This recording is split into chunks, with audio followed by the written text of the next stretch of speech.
One, you may begin. Good afternoon, everyone, and thank you for joining us for today's meeting of the Governance Committee of the U of L Research Foundation Board of Directors. I will now call the roll. Scott Brinkman, here. Mary Nixon. Here. Diane Porter. Here. Jim Rogers. Here. David Schultz. Here. Thank you. Having determined a quorum present, I would like to call this meeting to order. If you are joining us virtually today, please remember to mute your microphone when you are not speaking. The first item of business is the approval of minutes of the December 10, 2020 meeting. May I have a motion to approve the minutes? So moved. Is there a second? Second. Any discussion? All those in favor signify aye. Aye. Aye. Aye. Any opposition? Any abstention? The motion carries and the minutes stand approved. Our next item of business is the election of officers for the Research Foundation for 2021-2022. After consultation with board members, the committee proposes the following slate. Chair, Jim Rogers. Vice Chair, Diane Porter. Treasurer, Diane Medley. Secretary, John Chilton. Assistant Secretary, Jake Beamer. Are there any other nominations from the floor? Hearing none, may I have a motion to approve the slate as presented? Is there a motion? So moved. Is there a second? Second. I think, Scott, it's possible people aren't sure who's supposed to be voting. Oh, okay. Governance Committee, so we have a second. Yes, okay. I'm sorry. Should have made that clear. All in favor signify aye. Aye. Aye. Aye. Any opposition? Any abstentions? The motion carries. Our next item of business is an information item simply to alert trustees that we will be considering for approval at a later date a revised designations and awards policy. Our current policy has not been updated since 1998, and our new policy will coincide with changes to the university's designations, awards, policies, and procedures, as well as the creation of a formal naming policy, both of which are being drafted by the Office of the President and the Office of Advancement in consultation with the U of L Foundation. Together with these offices, we will have revised policies and procedures for the committee and board to review at the June and July meetings. No action is necessary at this time. Having no other business to come before the committee, may I have a motion to adjourn the meeting?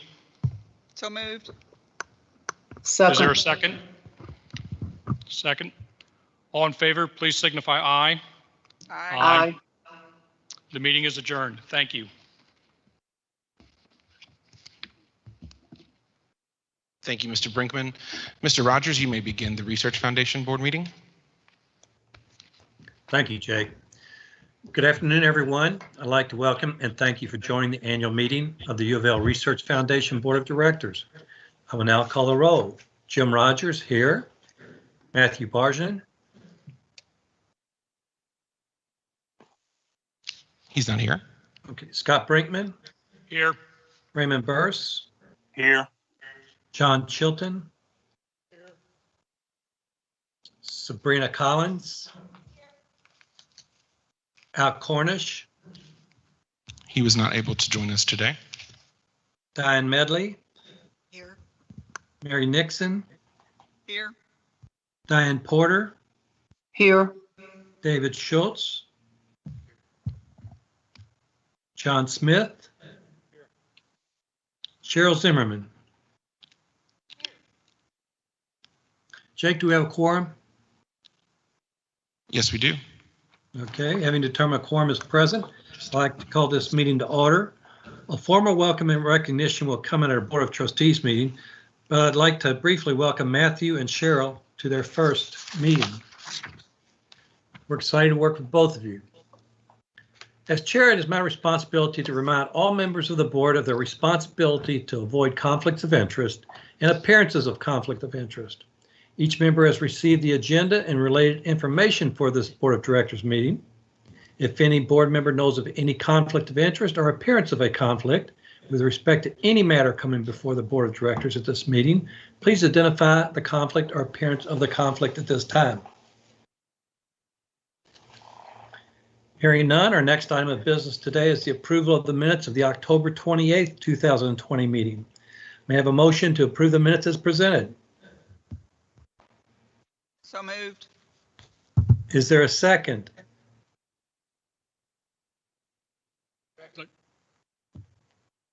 We have a second.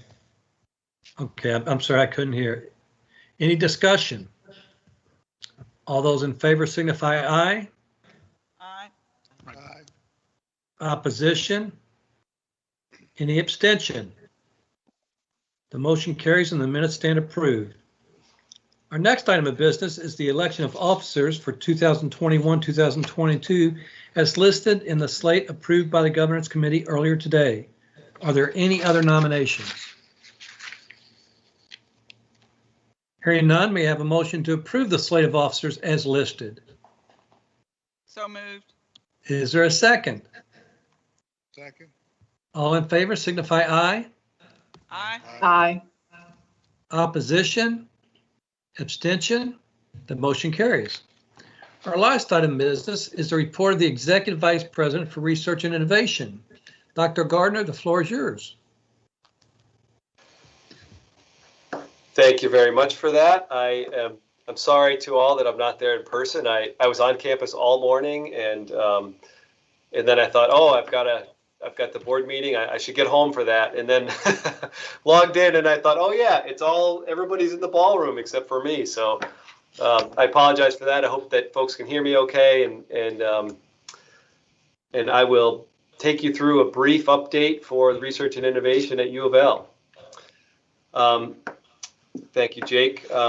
Jake can anticipate what I'm going to say next slide. So this is our FY 2020 data. This was our best year on record for research awards. So this is new awards that we get in every year during that fiscal year. And you can see that we've gone up a lot since 2015. So 170 million in competitive awards mostly from the federal government, but from other sources as well, of course. Next slide. Maybe I don't have it in there. I guess I'll say I didn't put this in the slide. The other thing that we get measured on, the real metric we get measured on by the federal government and by the Carnegie classification system is our research expenditures. And our research expenditures for FY 2020, where we did a lot of hard work to make sure we were capturing all of our expenditures, and we looked under all the couch cushions for any research expenditures we might have been missing. Our research expenditures went from 170 million in FY19 to 198 million in FY20. So it was a big increase in our research expenditures, which is how we get judged on our research intensity as a university. So in 2020, we also identified our grand challenges. These are the areas of real research strength that we have as an institution, where we plan to make investments to become stronger in research. And are really important aspects of our identity as a research community. So the highest level of our grand challenges are number one is empowering our communities. The second is advancing our health, and the third is engineering our future economy. Next, please. So just a couple of examples. What type of research are we doing that's empowering our communities? Well, when we have a lot of research across the spectrum in social work and arts and sciences and so forth, but sometimes we empower communities in places where we maybe don't expect it to come from. So in our engineering school, there's a project that's an interdisciplinary project that's using robots to help children with autism develop skills to help them succeed in the classroom and in traditional schools. Next. Another example of empowering our communities is a research project in its 6th year, which is called the Youth Violence Prevention Research Center. There are 5 of these across the country. This is one of them. This is in partnership with West Louisville, and you can see an image here of one of the the communication campaigns on Pride, Peace, and Prevention there at the bus stop in Louisville. And the work is addressing structural violence and systemic racism. It's really powerful work that's working to implement, to understand structural racism and its causes, and to implement interventions and evaluating those interventions to reduce youth violence. And this work is continuing, and they're just applied again for the next, hopefully next round of funding to continue this important work. Next slide. So the second grand challenge is advancing our health.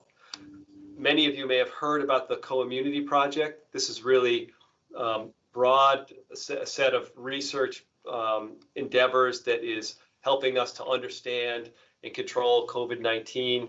Really early on in the pandemic, they were doing testing of both COVID-19 infection and antibodies, and trying to do this in a statistical way across all aspects, all parts of the Louisville community. This work helped us understand what the community infection rate was, helped us by testing antibodies to understand the number of people who may have had COVID that didn't get tested, that perhaps were not symptomatic, and then has been doing this really innovative wastewater testing, and this work is continuing. And just recently, this is a way to test for COVID-19 in wastewater streams, and so they can segment the city into different areas based on where they test from the wastewater infrastructure that we have. And this work just recently turned up one of the strains of in one part of the city. They identified one of the strains of coronavirus that's of concern, which is a Brazilian coronavirus strain. So it's really great work that's happening right here, and it's kind of nationally significant, and they demonstrated that we can continue to monitor for COVID-19 infection in the community by testing the wastewater instead of sticking probes up people's noses.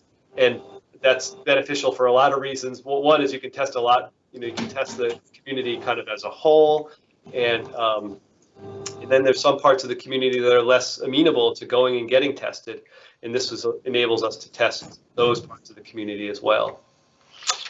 Next. The other just example of advancing our health is the work that's done at our regional biocontainment laboratory. This is a bit of a secret to a lot of people. It's a highly secure facility that the university has. There are 12 regional biocontainment laboratories around the country at leading academic medical centers. University of Louisville is among those 12. Just during the COVID-19 pandemic, there were 6 products developed and tested at the RBL over the last year that are either in the clinic or soon will be in the clinic. There are 2 vaccines in phase 1 clinical trials that were tested at our facility. There are 3 antiviral compounds that will be in the clinic in the next couple of months. And then there's 1 phase 1 trial of this compound called Q-Griffithin, which is kind of a tongue twister, which is a prophylactic nasal spray that can be used. It's a broad spectrum antiviral. So when a new variant that's comes along, or there's a new type of emerging infectious disease, this nasal spray can help protect people from contracting that viral disease. So that's really helpful, and this is actually funded by the Department of Defense in particular, so that our troops can maintain a state of readiness even during a pandemic, when they're living in confined facilities on board ships or other types of environments. Next, please. And just one example for engineering our future economy, we have a lot of expertise in additive manufacturing and robotics and automation and cybersecurity. So there's a lot of areas to talk about with engineering our future economy, the grand challenge. But one you may have read about is a unique partnership that was just signed recently with the Louisville Airport. And we have a contract now for working with the airport to identify those areas of improvement that and innovation And so that there will be a study going on over the next number of months to identify where we should start. Where does the university and the airport together start to innovate to improve the airport operations and improve the traveler's experience? So it was the best year for all of our metrics, including our innovation metrics.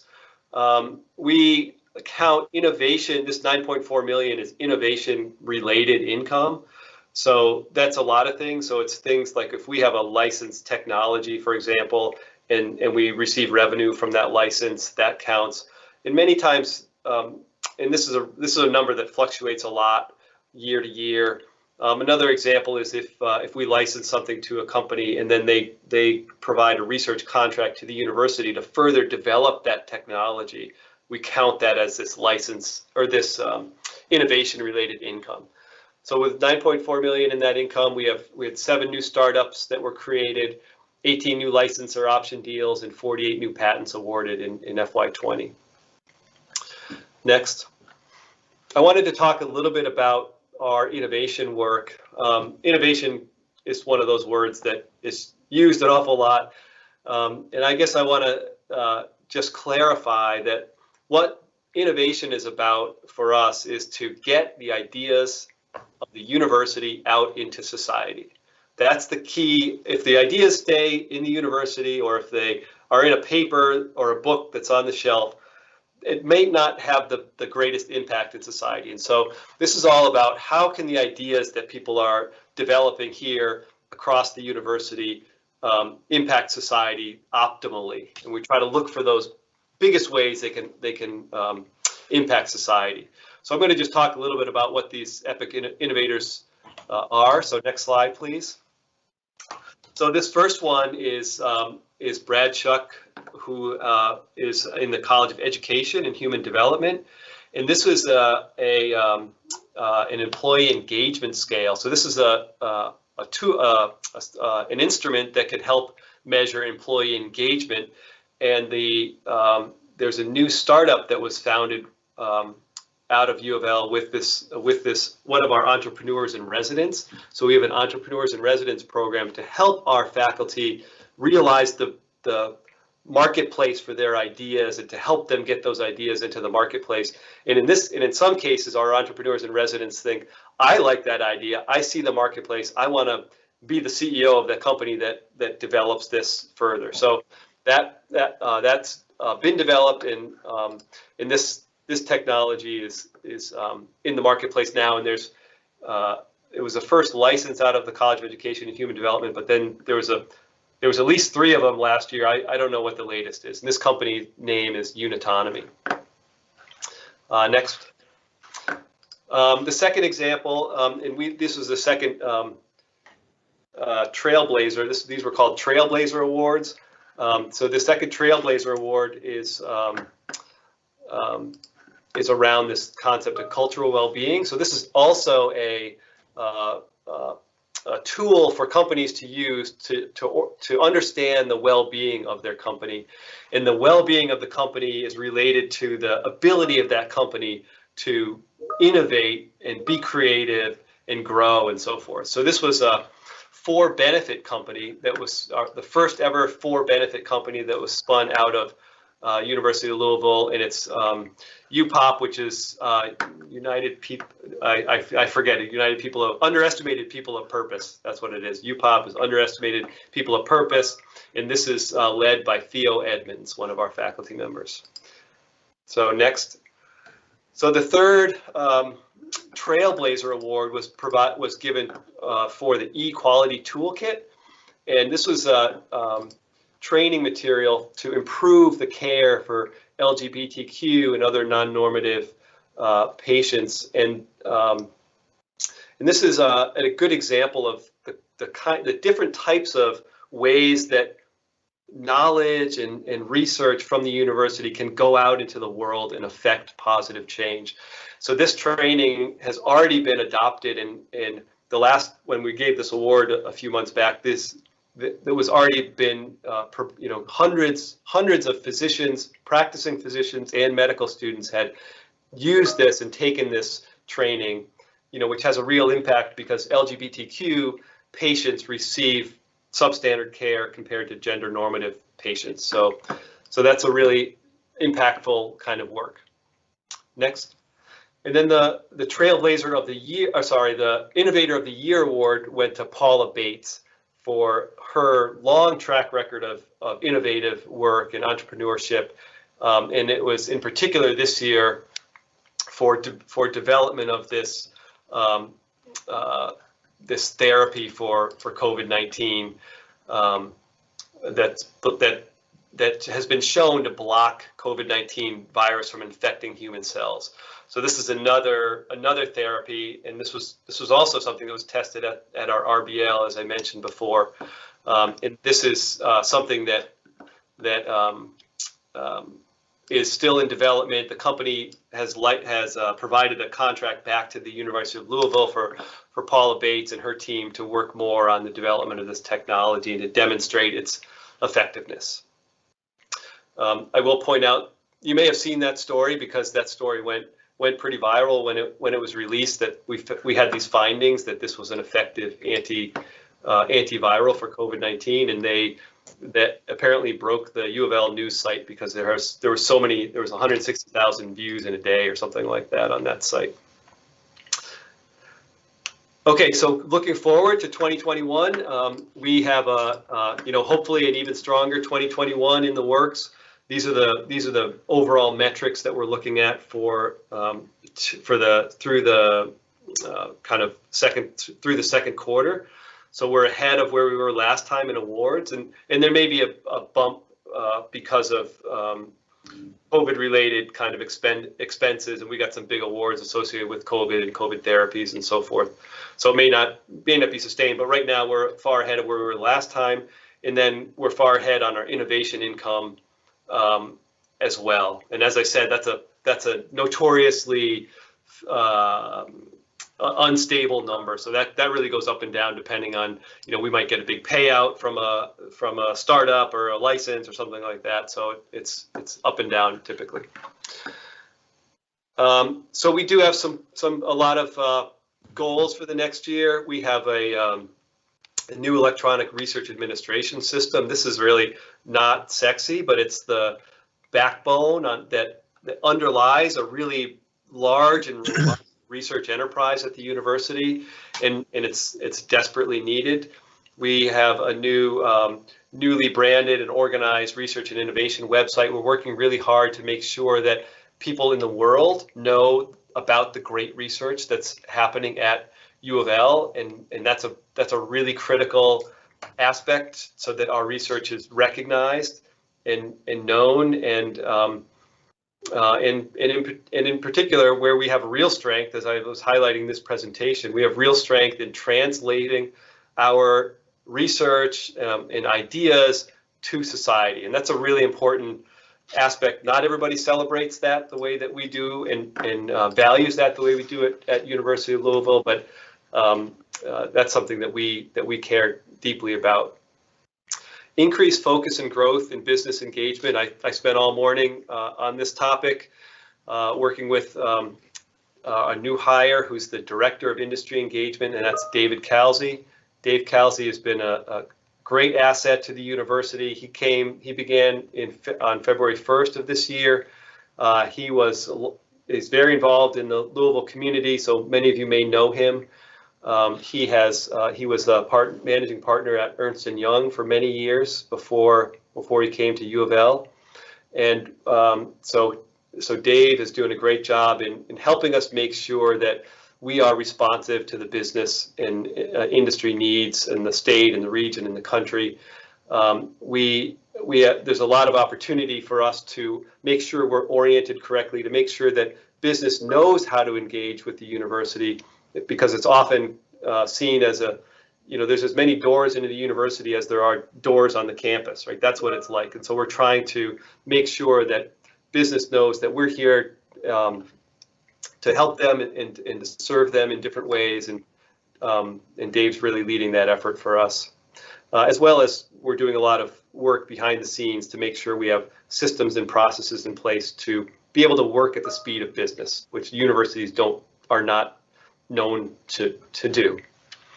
You will be getting our new Research and Innovation Annual Report when we have that. So look forward to that. And I think I'll just end it there. And because there's a lot more goals that we're working toward, and including being known for the great research that our research.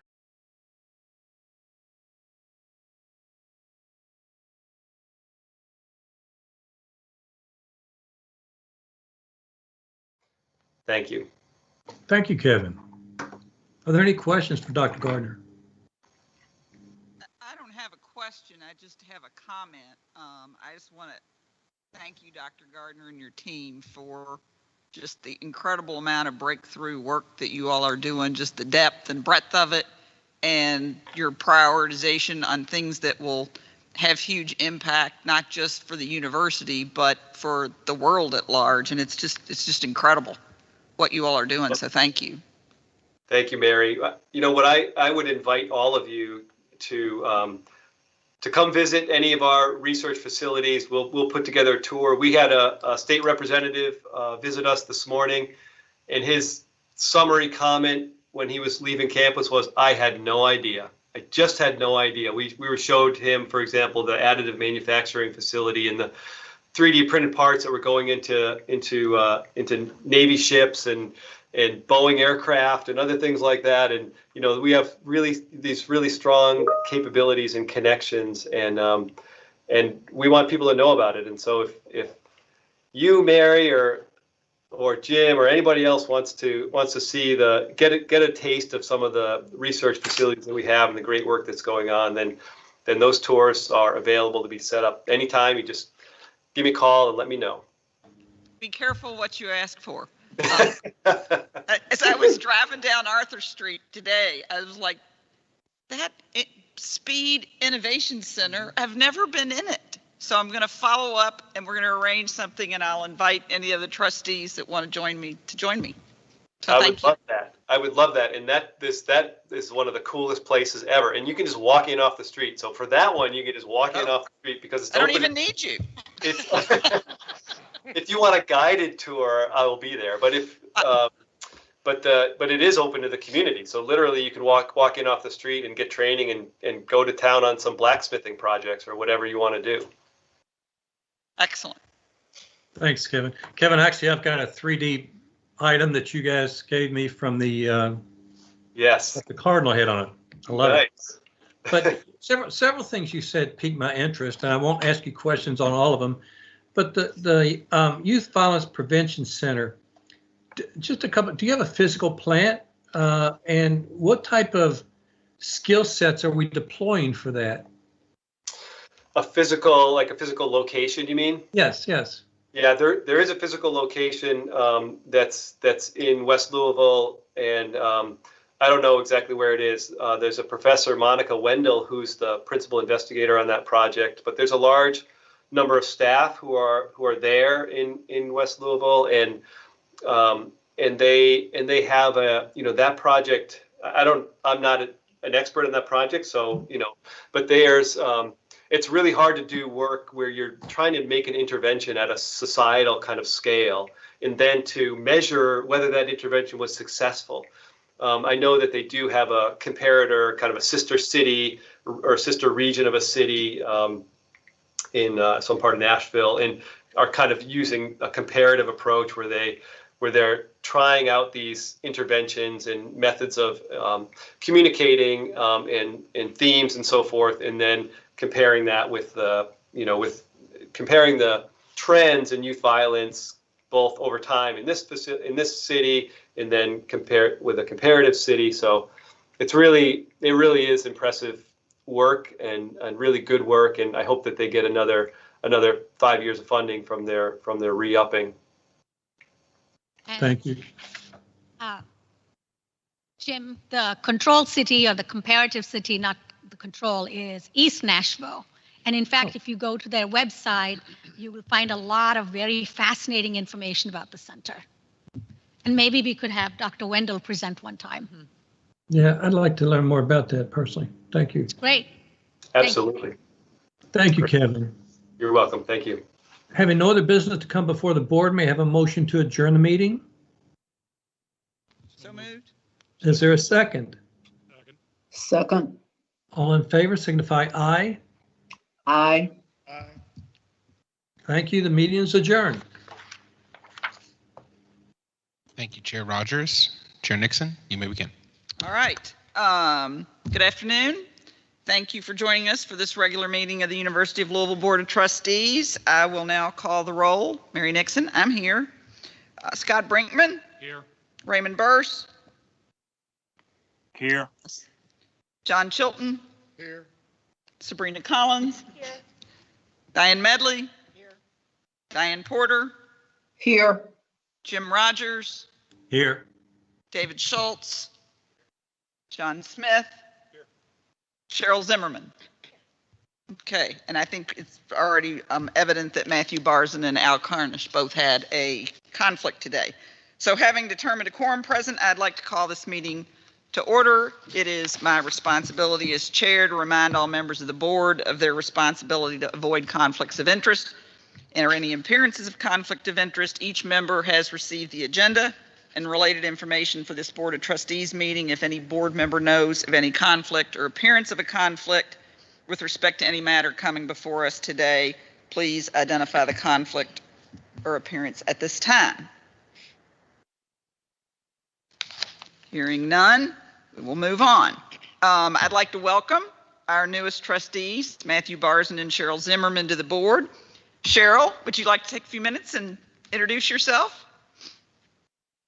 My name is Cheryl Zimmerman. My middle name is Breakmeyer, which many people know around here. My mom served, sorry.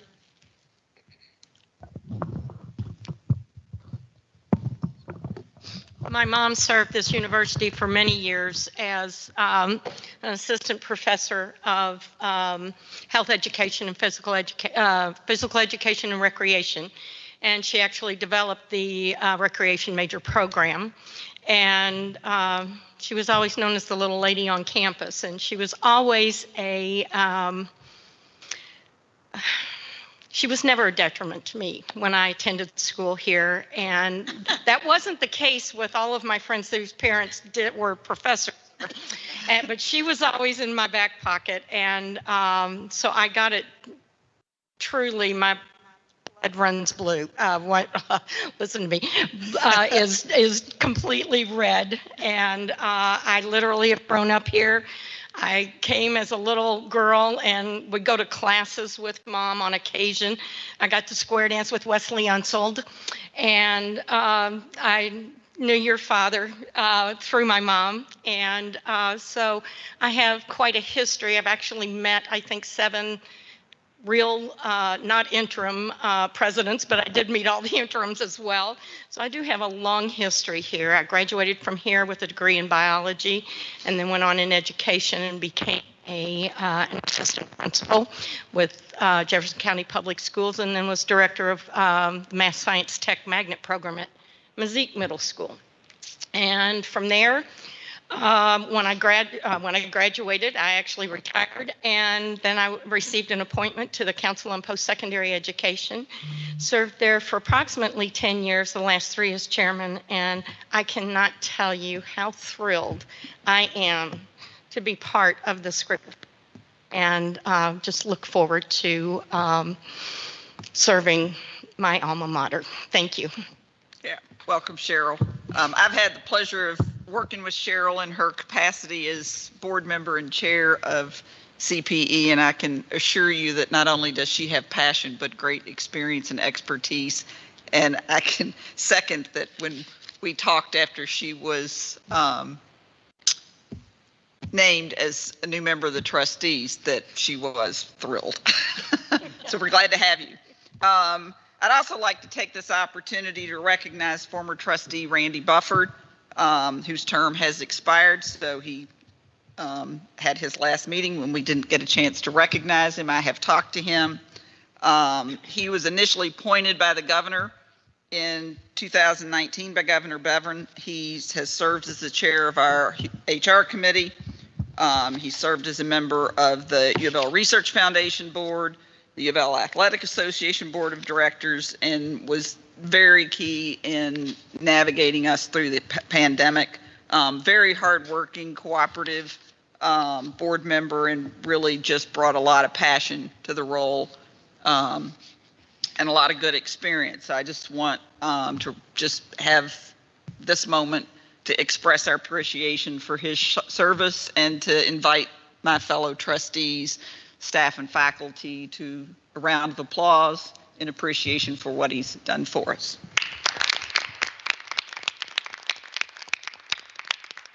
And I think, Jake, there's some sort of commemorative thing that will go to him and Sandra to recognize them as well. Next, turn it over to Neely for the report of the president. I actually will have a longer report later on, Madam Chair, but I wanted to take this opportunity now to recognize a couple of key people on my leadership team. One is Beth Boehm. There she is. You all know her in her capacity, what she did for all of us as provost and executive vice president. So just for a moment, because I know Beth will not enjoy this, I'm actually going to read out a couple of things I said to her in my evaluation letter of hers. Your leadership in transitioning U of L to remote learning and work in less than a week will be remembered forever. You then took leadership of our planning for a very different summer, fall, and spring than we had ever had before. I'm so grateful that your thoughtful leadership allowed us to remain open and thriving during a time when many institutions, I'm getting emotional, when many institutions, and certainly nations too, struggled more than they ever have before. And I'll say one other thing is I wanted her to know that she has been a consistent voice of straightforward truth, even when it was hard to hear, a confidant about the difficult struggles we face in these roles, and a dedicated servant leader of an institution that we both deeply care about. I do think that what Beth has done in her role is tremendous, and I'm very grateful that she will just return to her role as Dean of the Graduate School, so she's not going very far. And Beth, did you receive the commemorative something that Jake Beamer sent? He told me to have it ready to show. So there is a lovely glass recognition. And also, Neely, I really want to show this, the vase from Flame Run. It's beautiful. And I also, before, if you're done, I just wanted to thank you, Neely, for giving me the opportunity. As you remember, when you walked in, I had just accepted a 6-month term as provost until you could find your permanent provost. And so when you asked me to serve for 2 more years, I was a little reluctant because I wasn't sure that this was what I wanted for my career. I took that 2-year term. It became a 3-year term thanks to the pandemic. But I'm really grateful for having had that opportunity to serve, even if I would have preferred not to have made all those decisions during the pandemic, to be honest. But we did, and I'm glad, you know, you don't know what your leadership skills are until they are tested. And if the pandemic wasn't a test, I don't know what else it was. So I'm grateful for having had that opportunity. And I just wanted to thank everybody on your team and everybody on my team, all the deans, the provost or the vice provosts, the associate provosts, and Karen and Stacy for their help in focusing us as an institution on the academic side of the house on student success, recruitment, retention, and faculty success and accountability. So I'm really glad for some of the achievements we have even in the midst of a pandemic. So thanks for that opportunity. It was an honor to serve. Thank you so much, Beth. There's another person that I would like to recognize at this point, and he's right here in the room, and that's Tom Hoy. And again, I won't go through too much, but I just wanted you to know that my thank yous for Tom Hoy, everything from the establishment of U of L Health, completion of the Norton Healthcare Pediatrics deal, and it was just serendipitous and very, very fortuitous that your extensive experience and expertise in healthcare aided the university through one of its most ambitious pursuits in its history. And I also wanted to let you all know how much Tom Hoy did to shepherd the Office of University Counsel through a very different couple of years for the institution, including identifying our outside counsel and working with them. And finally, I wanted to say, Tom, you've been a pillar of our institution and our team, and a wise friend and counselor throughout.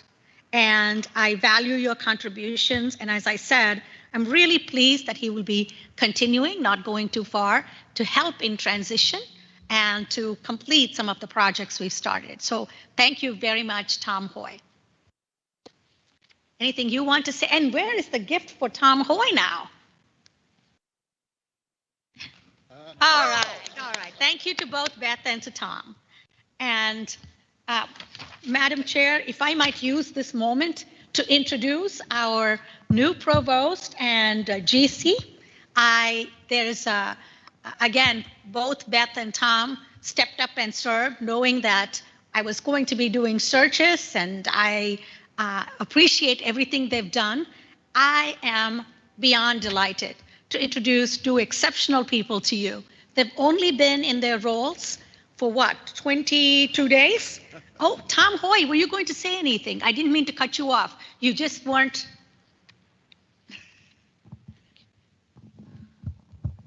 I just wanted to say thank you, Neely, for the opportunity. I've said to many people many times, it's the best job I ever had. I really enjoyed doing it, and I do feel that we were very lucky that my background in healthcare came into play at the right time. I think the university should be very proud, this board should be proud, and Neely should be proud of achieving what we've achieved downtown. I was talking with Tony just before the meeting started, where we were 2 years ago and the uncertainty with the Kentucky One situation, and what we've achieved since then, the successes. It's going to really stand the community and the university in good stead for many, many years. So thank you very much. I really enjoyed doing it. Thank you so much, and I'm glad you're not going far. So that's great. Neely, can I just add my thanks? Please do. Because, as a new trustee, I know when Beth and Tom both agreed to step into these roles, they knew there would never be a dull moment around here. But I don't think either of them anticipated some of the, not hills, incredible mountains they had to climb, both with the pandemic for Beth and for Tom, the Norton Peds deal, and then, standing up U of L Health and going through the acquisition. And I just could not be more grateful for both of you and everything you've done for this university. So thank you. I feel like we should give them a round of applause, if you don't mind.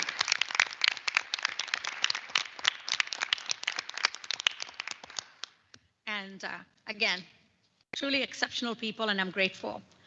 So with that, I am excited to welcome our Provost and Executive Vice President, Lori Gonzalez. For both of these roles, we conducted national searches, and I am thrilled. As I said, they've barely been here 21 days. I was just looking to make sure of the date, and they have already made a truly tremendous difference in terms of integrating so seamlessly.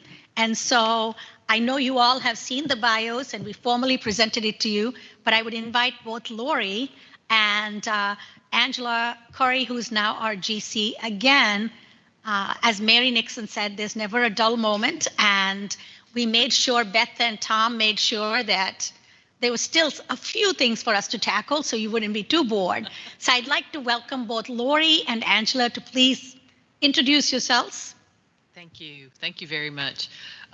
If you read my bio, you know I'm a Kentuckian.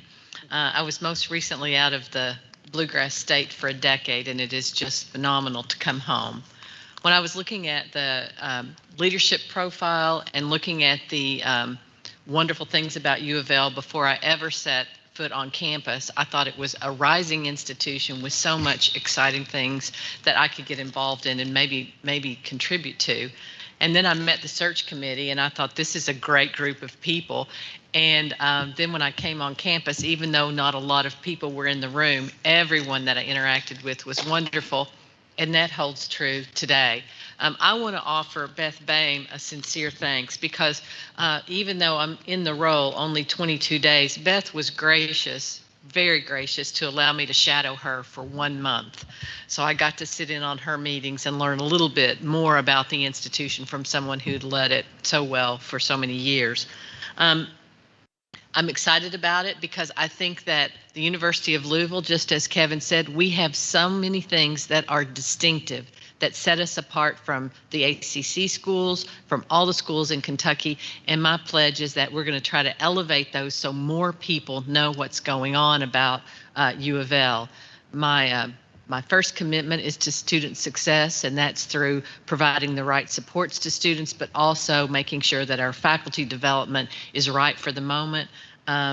I bleed red too, so I'm very excited to be here, and I look forward to working with the board to move the institution forward. Thank you for this wonderful opportunity. I appreciate it. Thank you, Lori. As you all know, the provost is really the number 2 in the institution, a very, very important role, so thank you very much. Yes, thank you, President.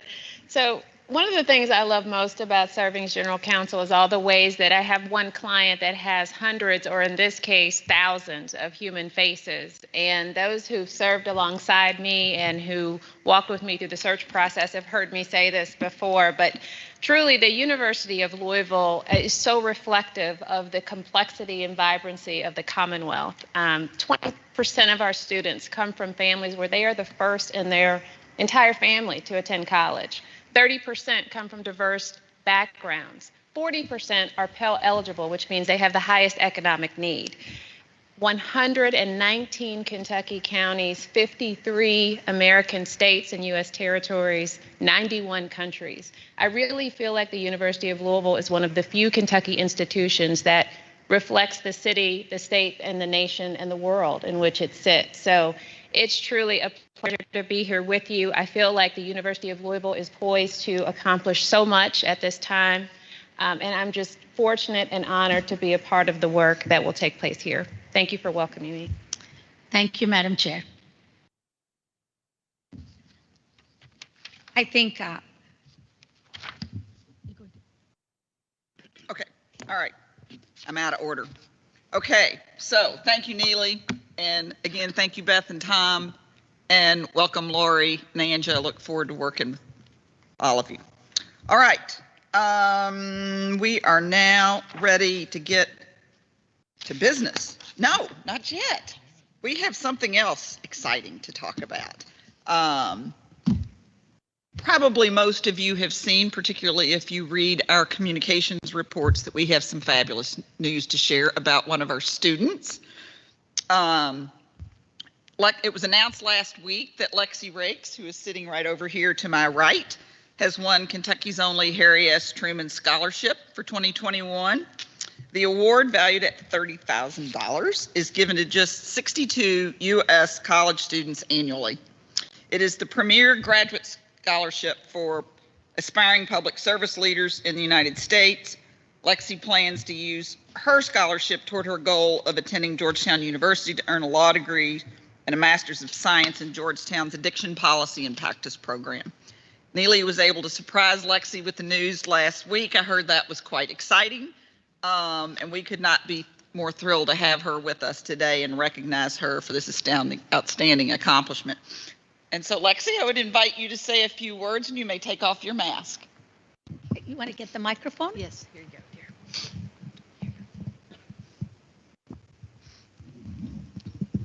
Hi, everyone. First, I'd like to thank all of you for welcoming me here. It's so great to be part of a space with people who care so deeply about this university, which I've been lucky enough to call my home for the past 3 years. So I'm so grateful to be here and thankful for all of you and all of the work that you all do to continually push this university forward and ensure that it's a great place for students.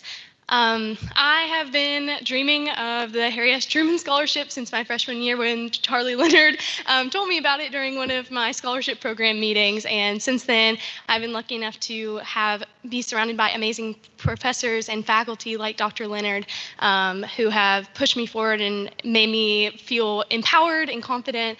And also, hi, Dr. Gaines. Dr. Gaines is included in that as well.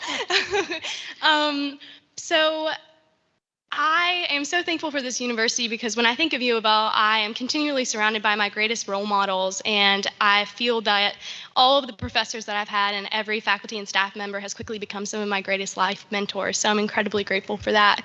And I can say that U of L has certainly been a community of care for me, and I can't wait to continually support and cheer on those that are working to ensure that it's an inclusive and warm environment for every student every day, because I know that U of L will soon become a community of care for every student here.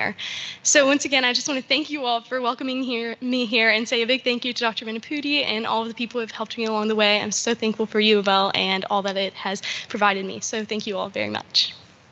I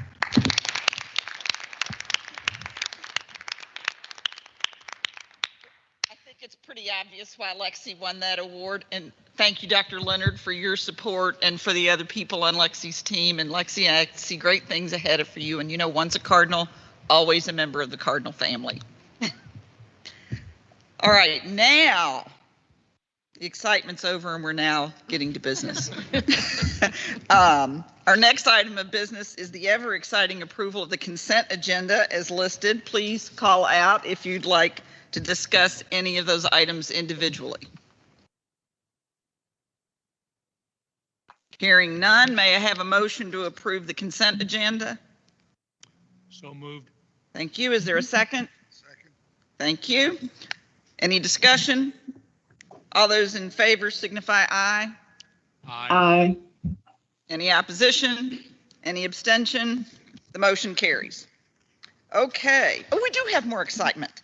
Our next item of business is approval of the 2021 Trustees Award winner. Dr. Burse, would you please tell us about and announce the winner? Okay, thank you, Mary. I'd like to formally recognize Dr. Jason Gaines as the 2021 Trustees Award winner. Dr. Gaines is the chair of the Department of Political Science and joined the university as a professor in 2006. Dr. Gaines is the most prolific and consistently productive scholar in the political science department. He has published 2 books since arriving at U of L and over 45 peer-reviewed articles, book chapters, and other publications garnering over 1,600 citations. As rich as his scholarly footprint is, however, the reason Dr. Gaines is this year's award winner is because of his dedication to his students. Dr. Gaines' leadership across 3 types of political science internship programs have led to the placement of over 500 undergraduate and graduate student interns to Frankfurt each legislative session. He has worked tirelessly to establish the connections that the department and the university now benefit from in Kentucky state government.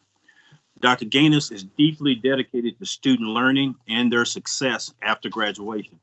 His students have said, pure love, and I quote, his pure love for research is so prevalent when he lectures, which makes it easier to learn from him. He is a great professor and a wonderful mentor. Another student has said, Dr. Gaines is a charismatic and personable educator. His temperament and tone foster a civil and engaging learning environment. Additional student, Dr. Gaines is hands down one of the best professors I've ever had in my time at U of L. He ensures that every one of his students feels valued, important, and capable of success. Another student says, in my 4 years at the University of Louisville, Dr. Gaines has by far been the most impactful instructor I've ever had. He has played a role in the position that I am in today. And to quote Dr. Gaines in his own words, everything I seek to accomplish in the classroom begins with a foundation of accessibility. To reach students, I need them to believe that they can approach me and I'm going to listen. This goes beyond the minimum standard of just being available on campus. Accessibility means that I treat students and their concerns with respect. It means being open, caring, and genuine in my interaction with them. I have discovered what I love to do, and my job has never felt like work to me. As such, it is the board's distinct honor to name Dr. Jason Gaines as the 2021 Trustee Award winner, and therefore I move approval of this recommendation. Thank you, Raymond. Before we formally approve, Trustee Sabrina Collins has asked if she could say a few words. Yes. Is this on? Okay. So I'm just one of the many students who can say that they have had the privilege to learn from, research with, and be mentored by Dr. Gaines. And I just want to echo everything that was said. If you look through his application or nomination package, there's pages upon pages of students just talking about how fantastic he is, and they speak the truth. He's one of the most genuine and authentic people I've met here in my 4 years at U of L. He does his best by students at every opportunity, and so I am thrilled that he is receiving the recognition that he so deserves. So, thank you, Sabrina. Okay, Raymond. Is there? You've moved, so I need a second. It comes from the Academic and Student Affairs Committee, so you need no second. It's a report. Oh. All right, then. And we probably don't need any discussion after we've heard how fabulous Dr. Gaines is. So, all those in favor signify aye. Aye. Aye. Any opposed? Any abstentions? The motion carries. Congratulations, Dr. Gaines, and he is here with him today. So, invite you to say a few words. Get the mic.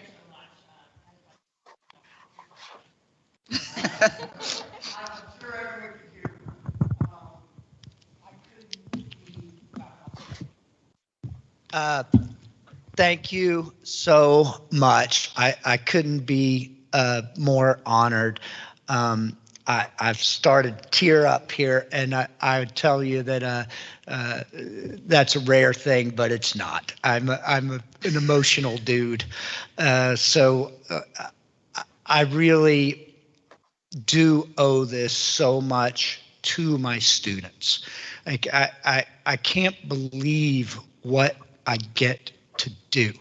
Like, I mean, I come in here all the time, and I walk into work and I look around and I think, wow, it's just amazing that this is my life, and that people like Sabrina and so many students that cross my path, I feel just touched, and I can't believe I get to do this. And I just couldn't be more honored, and I thank you so much for this. That's it. I could go on forever. I'm a professor, so we can talk about all kinds of things, but thank you. Well, and thank you, Dr. Gaines. That is just fabulous, and you made me tear up and a few goosebumps. So it's tremendous just to have people like you just walking around here every day, just making our students feel special and educating them as well. So thank you. Our next item of business is approval of an amendment to the university's employee retirement plan. So Mary Elizabeth Miles is here with us today. Would you brief the board? Yes. Good afternoon, everyone. I'm going to tell you all a story about an employee that we have with 20 years service.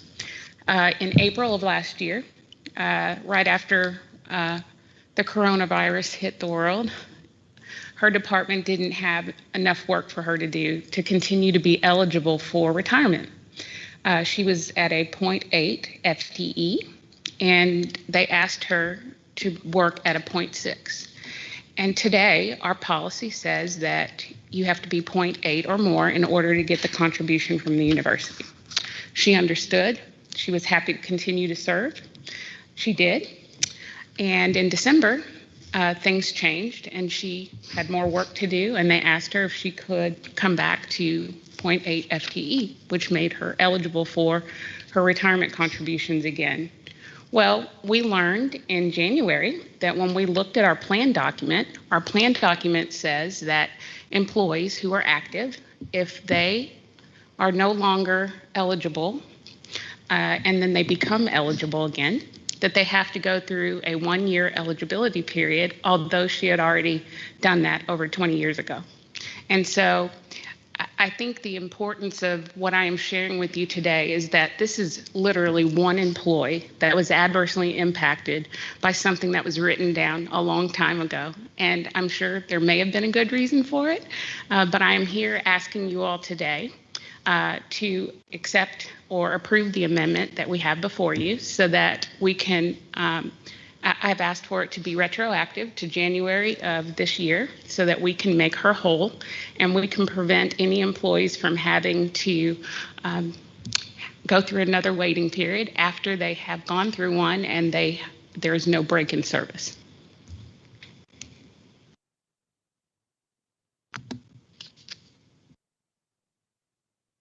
Okay, any questions? I think that's pretty clear. May I have a motion to approve the amendment to the retirement plan as described? Any discussion? All those in favor signify aye. Aye. Any opposition? Any abstention? The motion carries. And now it really is time for the president's report. Thank you so much, Madam Chair. And I assure you the excitement is not done yet. We have several other things coming up. First, in terms of my report today, I've asked a few of my leadership team that reports to me to make presentations here. The first one up is Dr. Faye Jones. During the tumultuous period we've all been through, not just with the pandemic and the financial uncertainty, but the quest for racial equity and justice, no department, I think, has been impacted more than our Office of Diversity, Equity, and Inclusion. And so I first want to acknowledge it. And today, Dr. Faye Jones will be providing you with an update on our cardinal anti-racism agenda. She's played a leadership role in this. And as we've talked about before, it's not that we have finished the work, but that we are sharing with you how we plan to go forward and how we will measure success. So, Faye? Thank you very much. Okay, so I want to, first off, thank you for allowing me to give this presentation to give you the update on what we're doing. What we're going to do on this is give a rationale of why we're doing this work and the timelines of what we're doing, identify our priority areas, and discuss the anticipated metrics that we're going to be using to follow our progress. Next slide. So U of L has a wonderful vision of being recognized, being able to be recognized as a great place to learn, a great place to work, and a great place to invest. I hate to interrupt you, but those on who are looking outside, we can't see the presentation. We can see it. Can you see it now? Yes, we can see it now. It's now up. You are able to see it now? Okay, great. Okay, all right. So like I said, we want to be recognized as a great place to learn, a great place to work, and a great place to invest because we celebrate diversity and foster equity and strive for inclusion. Now, we have evidence of this in many of our venues. Now, when looking at our CPE, ACEC, and Carnegie R1 benchmark institutions, U of L ranks among the median and in many areas above the 75th percentile on metrics such as enrollment, retention, and graduation rates for our students, and the percent of faculty and faculty at various ranks based on their identities when you look at disaggregated data. Our aspirations are guided by our cardinal principles, including being a community of care, being accountable for our words and our actions, showing respect irrespective of position, demonstrating that diversity and inclusion are pillars to who we are invested in. And we want to advocate to ensure integrity and transparency, knowing each of us has a noble purpose for being here on how we do business and interact with the people around us, and the need for agility and leadership as we navigate the path forward, particularly during these times. Now, despite these principles, though, our white faculty, staff, and students have different experiences at the university than minority students and employees, which I will detail in a moment, but we want to know how we can even up that playing field where everybody feels like they have the same type of wonderful experience here. And we thought the best way to do this is by promoting anti-racism principles throughout our university. Next slide. Now, when we talk about anti-racism, there's lots of definitions that we can use, but the one that I think is the most appropriate is the one above. It's the active process of identifying and eliminating racism by changing systems, organizational structures, policies, and practices and attitudes so that power is redistributed and shared equitably. Now, this is a hard thing to think about and very difficult. It's a challenge for us. But looking at the literature and looking at some readings, doing some readings with an author, Abram Kendi, he was thinking that anti-racism is an idea, any idea that suggests that racial groups are equal in all their apparent differences, that there is nothing right or wrong with any racial group. This is what we're striving for the university. This is what we want to see in all areas when we look at the information that is obtained, and when we look at people's experience, this is what we want to see. Unfortunately, but next slide, when we look at our own data, we see that this is not quite happening. We are making progress, as we see. You can see that each year we're making progress in this, but we still have that discrepancy, the disparity, the gap that we see with our student. This is just one of the data points with our graduation rates. Ideally, everybody would be achieving at the same level, but we see that that's not quite happening.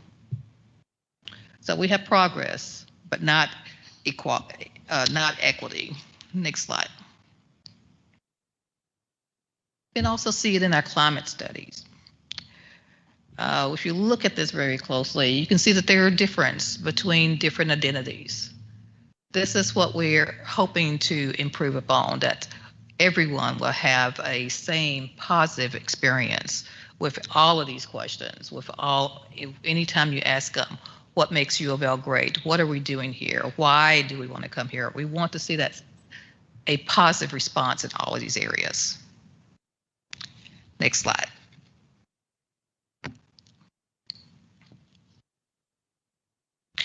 So when we look at our peer institutions, it seems like we're doing pretty well. We're recognized nationally for our work. Some of the things that was talked about earlier with our equality project in the School of Medicine.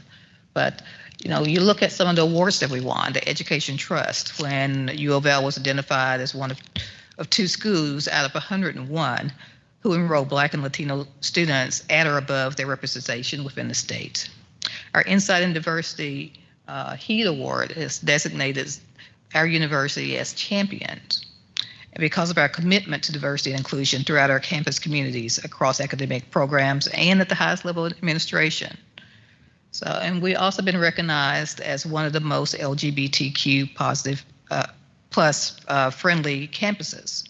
All of these recognitions have been the result of collective efforts of so many people that is really committed to this work. Additionally, we'll be opening our new Cultural and Equity Center in a few months.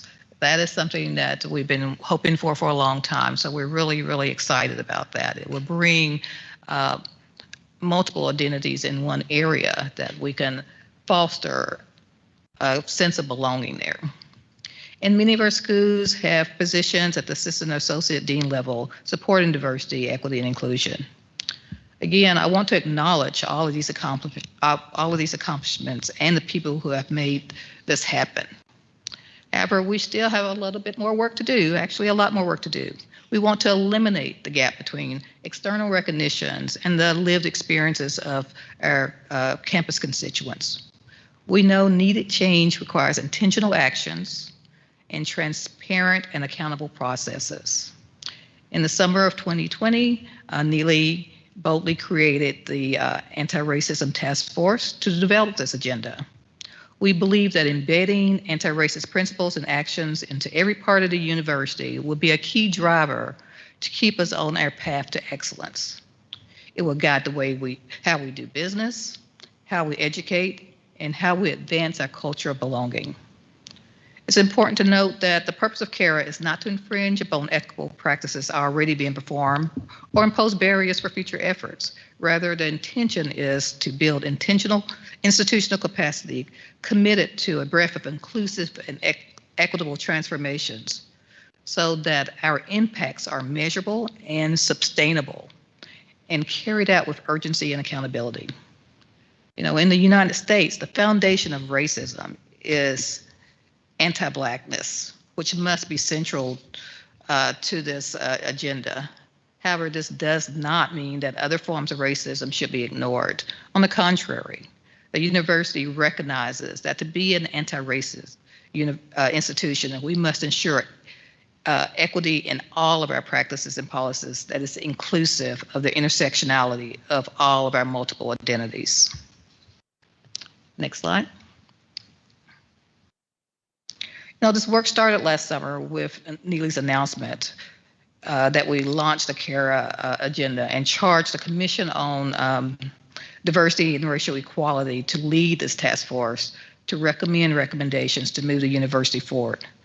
The task force was divided into 5 subgroups of faculty, staff, students, trainees, which were defined as our residents and our postdocs, and administrators, and began the process of gathering the information that would help us draft that original agenda. And it also provided us with priority areas that we want to focus on. Right now, we're working on the action steps based on these priority areas. We are in the process of refining what we think they should be. The overall goal is to have a finalized product or report by the end of June with implementation beginning in July. Even with that timeline, many new initiatives have already been put into place. For example, the School of Medicine hired a director to oversee the refinement of the curriculum to ensure that it's been delivered through an anti-racism lens, as well as providing information and professional development to the faculty so that it can happen. The Kent School of Social Work is providing anti-racism workshops. The College of Education is creating online modules to educate on the fundamental terms that will be needed to drive us forward, such as unconscious bias, microaggressions, power and privilege. And this is only a sampling of things that's happening within the university to support this agenda. Next slide. Now, this slide just tells the leaders that's taken the lead on some of the work. At the end, you'll see the many people, because it's been hundreds of people that's been involved. All of our schools, all of our administrative offices that's been involved in the work. Next slide. Because this is what was decided was the 6 priority areas. We got culture, policies, practices, and procedures, equity in work, compensation, professional development and reward, our curriculum and instruction, our images and communication, recruitment and retention of diverse talent, and university and community relations. We'll go over each one, and I'll just give you a sampling of some of the action steps that we have. Each one of these has multiple action steps, but this, like I said, is a sampling. So it's the first one priority area, the culture, policies, practices, and procedures. We want to codify the adoption of the university's commitment to support a culture of anti-racism as a core institutional value in governance, policies, and procedures. So, and then you can see the 2 actions steps that we're highlighting there is that we want to review all of our policies and procedures, including the Red Book, HR, promotion and tenure, student governance, unit level policies, board of trustee policies, and others, using identity-based equity tools to assure that they are absent of provisions that disparately impact any identity group. We want to establish an advocate office to centralize the reporting, training, advocacy, accountability, and referrals for incidents of bias, racism, or race-based discrimination impacting education and residential experiences. Some of these are already been put into place that we're beginning to do some of that work. Next priority area is equity in work, compensation, professional development, and reward. So ensure equitable distribution of work, compensation, and rewards of all university constituents that allows them to reach their full potential. We want to redesign the criteria for our annual work plans, giving appropriate weighting for diversity, equity, and inclusion activities and community engaged work with equivalency to other kinds of service, such as teaching, research, and service in general. We want to invest in professional development, such as mentoring and coaching and career development sponsorships to ensure that all of our workforce, no matter their position or identity, have equitable opportunity to reach their full potential. With our curriculum and instruction, we want to ensure the campus-wide curriculum supports for learning at undergraduate and graduate levels related to an anti-racism agenda and using through an anti-racism framework. So we look at and revise our cardinal core to support a more meaningful and required immersion learning related to racism using that anti-racism framework. And then we do require an audit or intentional review of all instructional content. When possible, embed the content in support of anti-racism. You know, a good example, like I said before, is the School of Medicine, is how they're looking at all of their curriculum and making sure it is done through an anti-racism lens. Next slide. Our images and communication. We want to make sure that it reflects an anti-racism stance in all images and communication to support its intent to create an inclusive and welcoming space by establishing a framework and an environmental audit to review all of this. We want to make sure we're regularly communicating what we're doing with this agenda as well. Next. Recruitment and retention of diverse talent. Now, by providing a structured process for recruitment of not just faculty, but staff, administrators, students, residents, postdocs, that will provide and support professional development and advancement. I think this is really, really important that we're looking at who we have here, who is present. And sample action steps is create specific recruitment and retention programs targeting BIPOC populations at all levels. And we need to invest resources to support placement of spousal hires for candidates who receive employment offers in the faculty or professional staff and administrative positions. So the university and community relationships. We want to fully engage the structures of community engagement to provide learning opportunities for faculty, staff, students, residents, fellows, and postdoc trainees to promote anti-racism within our university. This kind of goes along with the grand challenges. It connects so closely with this. We can invest in some of our really high-profile programs like the Ann Brayton Institute, the CCTS JR program, the Health Science Center Health and Social Justice Scholars Program, and many other university centers and institutes and programs that we have to make sure that we are connecting them with community. We want to fully engage the structures of the Signature Partnership to create more university stakeholders learning opportunities through community engagement responsive to the community-directed needs.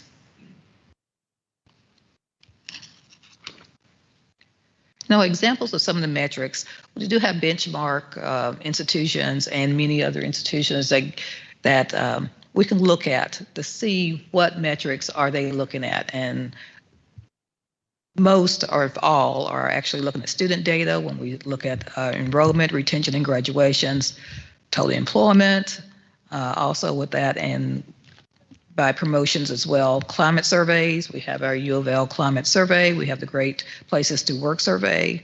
You know, our metrics has to be disaggregated so that we can see where we're moving, where we have opportunities for improvement. So those are your typical metrics that institutions use. Next slide. But we need to create new metrics as well. Measures of inclusion by the employment surveys, the employee engagement survey that was talked about, the other things that we're doing, the cultural well-being survey is something different to measure. We also need to be looking at the average employment, every length of stay for someone to be here, or the every length of stay that it takes for promotions. those are some of the other metrics that we want to see, but we also are looking to see what other things we can develop for ourselves to be unique, but also to show our progress and where, like I said, where we have opportunities for improvement.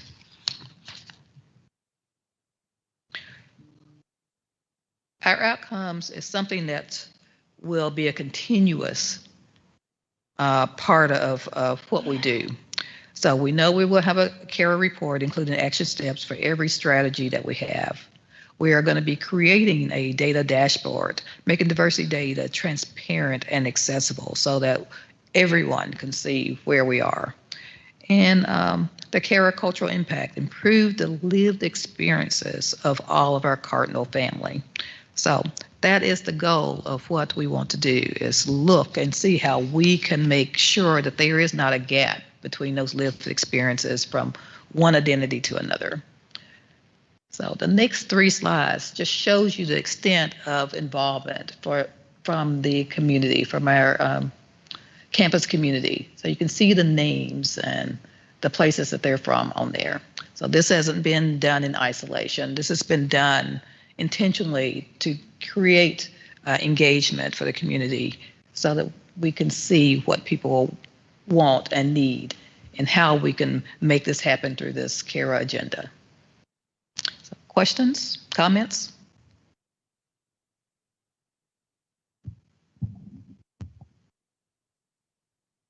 I have a question. Yes. I don't know if this is on or not.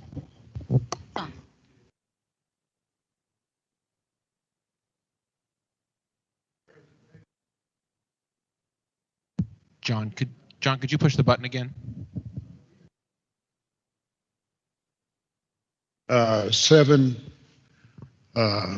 habits of highly effective people. And one of those habits is to determine in advance what the goals are. And then you sort of work backwards for action steps to achieve those goals. Mm-hmm. How will the success of this program be measured? You've talked about metrics and that sort of thing, but how do you define success in this endeavor? Success is going to be measured in many, many ways. So we can measure success by what our climate looks like. We know what our baseline is. So we want to follow that and see if we're improving on that and seeing if, like I said, by identities, is that difference narrowing for the positive? We have our benchmark institutions that we can look at as well to see how we compare with benchmarks. And even with those benchmarks, we don't necessarily want to stop there. We want to go beyond that in so many areas. We can see how our faculty, well, let's start with faculty, how they are looking. Are we being more representative of what our faculty looks like?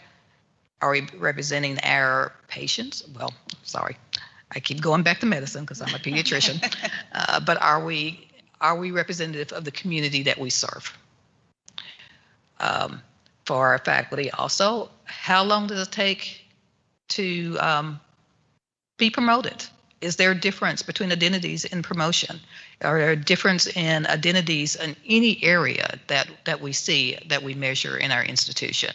So success is going to be when people, with their lived experiences, they feel like we're successful.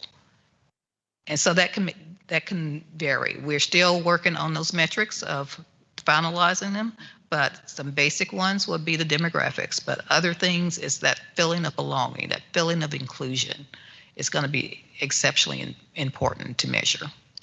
Dr. Jones, if I may jump in, I will tell you that the CPE, Council on Post-Secondary Education, actually has some very good metrics that we are following. In my mind, it'll come back to with our students. I think a very key metric will be, are we closing the gap in time to graduation? The ones that Faye, you already had them up. So we tried to create some metrics, right, to show what those would be. How are we doing on, we may recruit them, but how are we doing on progression and graduation? And then we'll also look at, we may do a good job of recruiting people. We all have standards that we've set there, as you know, for promotion and tenure. But we're talking about, are we doing everything we can, not just to retain, but to make sure there are pathways.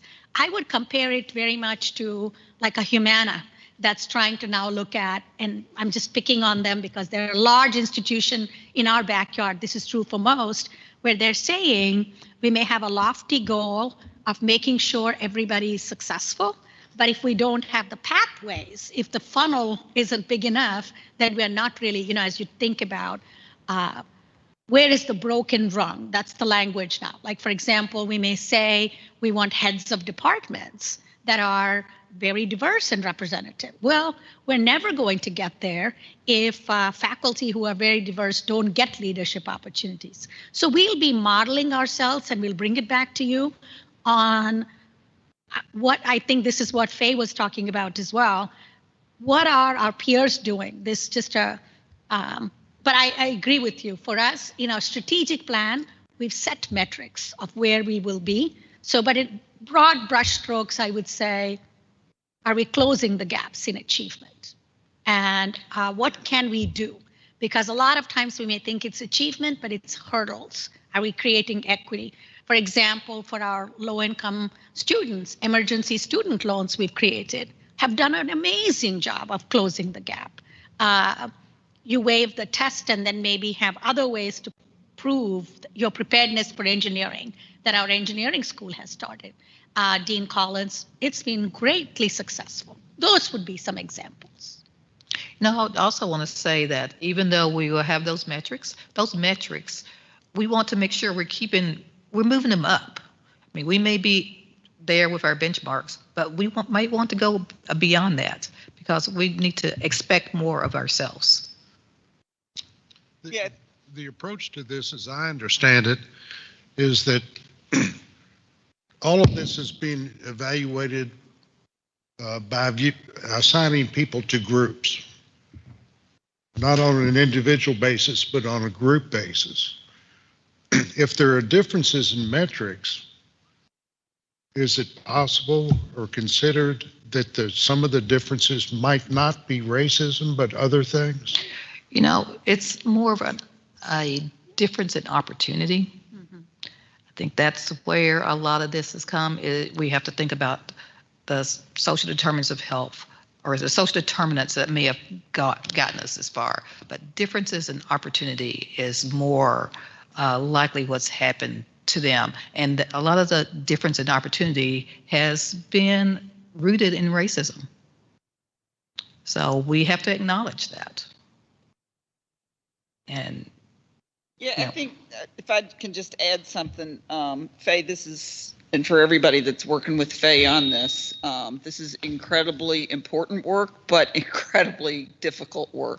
And from, you know, getting updates here and sitting on some other boards, I have limited visibility anymore other than anecdotal information and what I read as to what for-profits are due. So this is all from more of a nonprofit perspective. You know, everybody's sort of wrestling with this. And the metrics piece of it is, John, to your question, I think one of the most difficult points is because we haven't had great metrics in the past. We've known people are frustrated and unhappy and concerned, and how you measure that and how you set goals in terms of where do you want to be is, I think, just part of this work. And we're all kind of learning along the way. And we'll have multiple opportunities, I think, for the board to get updated and to, you know, if we have brilliant thoughts, which we may or may not, to add those to the mix. So we've still got work to do on that, and certainly would appreciate getting any thoughts and insights. Will there be a report brought to the board? Of course. Absolutely. And John Smith, did you have something you wanted to say? Yes, no, you were kind of leaning forward. Oh, no, I was just looking down. Okay, all right. Any other questions or comments for Faye? This is certainly not the last time we're going to be having a board level discussion on this. And again, Sorry, I didn't mean to cut anybody off. If there's any questions, I too want to acknowledge how important this work is, how difficult it is, and we'll certainly bring this back. And I'm very mindful of how we all share the goal of making sure everyone has an opportunity to succeed. That's the key. Are we providing the opportunities, and what are the obstacles in the way? And so the systematic issues that we will have to address. So truly thank you, Faye, to you and to your team in a very difficult time for stepping up. And as I've said, I don't think there's another office that has had to work more. There are many that have worked as much maybe, but I wouldn't say there's anyone that's worked more. As we talk about the health of our key report is from Dan Durbin. You will be approving the org chart, or some of it is informational, some of it is approval, but I'm going to, as you know, hope to introduce him after today as the Executive Vice President at the university and our CFO. So Dan. Thank you. Don't make it exciting. We want our CFO's report to be steady as it goes. I think we approved it in the consent agenda. Oh, we did. Yeah, Never mind. So now I can change that. I just saw that and said, so Executive Vice President Dan Durbin, you need to change that title then, please. Thank you. I'd like to take just a few moments to update the board on our financial progress. And it's through the end of February. And I think overall, we could describe it as stable. We could describe it as positive. Our revenues have exceeded our expenses. And that stability and that increase actually is a little bit better than last year, slightly better than last year. And we are still trending toward a positive bottom line to the end of the year. Just a couple of highlights that are contained in the board packet. On page 105, the statement of revenues and expenses is presented, and starting from the bottom and working our way up, you'll see that our increase in net position is about 85 million compared to about 84 million last year. That's after capital revenues. If you go up a couple more lines, you'll see that before capital revenues, that increase is present as well. So again, we are trending, positive bottom line and a little bit better than last year. Some of the revenues and the expenses are less this year compared to last year. A couple of the drivers that have really pushed the revenues and expenses down are, number one, the athletics department is experiencing some budget pressure because of occupancy, COVID-related occupancy. They've been able to mitigate a pretty significant amount of their losses, but they still have about a $10 million loss through the end of February. It could go as high as 15 million to the end of the year, but we have a lending arrangement, a borrowing arrangement to work that out and mitigate that cash loss so it doesn't infringe on the university's cash balance and on the academic enterprise's cash balance. The other area that has pushed expenses and revenues down has been the pediatrics integration. Last year at this time, the pediatrics clinical revenues and expenses were on the university's books and frankly losing money, about $1 million per month. Late last year, in the fourth quarter of last year, we integrated our clinical operations with Norton and physically pulled that activity off of our books. And when we pulled those revenues and expenses off, we also pulled that deficit off. So that's one reason why we have lesser revenue, less dollar value of revenue, less dollar of expenses, but the bottom line has improved. The other couple of other charts on page 106, we try to break out the revenues and expenses by, I'll call them segment, University Standalone, Research Foundation, and EULA, and the Athletic Association. And you'll see on the very bottom line, kind of the pale pink line, some of the changes from last year to this year. You'll see that that EULA, for example, through February of this year has lost about $10 million, $10.7 million, compared to a positive margin last year of 12. So that's the pressure that I was describing a few moments ago with athletics.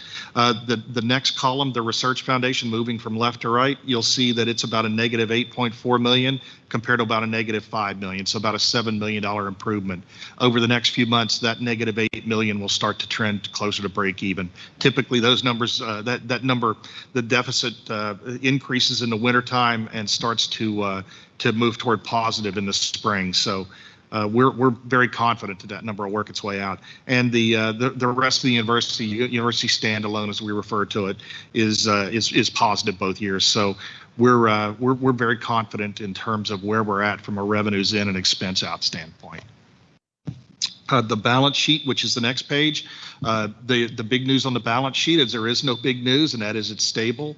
Our cash position is relatively good compared to the COVID situation that we've experienced over the last year. And our assets are improving, and our liabilities are up a little, but not as much as the assets. So one of the major swings that you'll see between last year and this year is on capital assets. And this year we have about $140 million worth of capital assets related to the Kentucky One acquisition that are on our books today that weren't on our books last year. So that's one reason that the net assets have really increased over the last couple, or over the comparative time frame. So moving from, any questions on the kind of the past through February? Okay. If not, I will jump into the future just a little, and just looking ahead, just wanted the board to know that we are actively working on next year's budget. We've been working on next year's budget since January, and we've got committees working on them, individuals working on them, and campuses working on them. And the timeline that's in the center of the page still holds. We will be back next month with a budget workshop to present the first draft of the budget, where we're at. But I can give you some hints, some actually good news in terms of what you may be seeing. The first of which is one of our significant sources of support, unrestricted support, is state appropriation. The legislature finished their budget work, and it appears that the university will have about a $3 million increase in next year's state allocation compared to this year. That's the great news. The kind of the guarded optimism with that is the fact that it's tied into the performance funding model. It flows through that performance funding model. So it's a one-year budget, and that performance funding, based on how everyone does, could change a little. But the good news is we've got solid state support plus about $3 million, and that was a big question 12 months ago.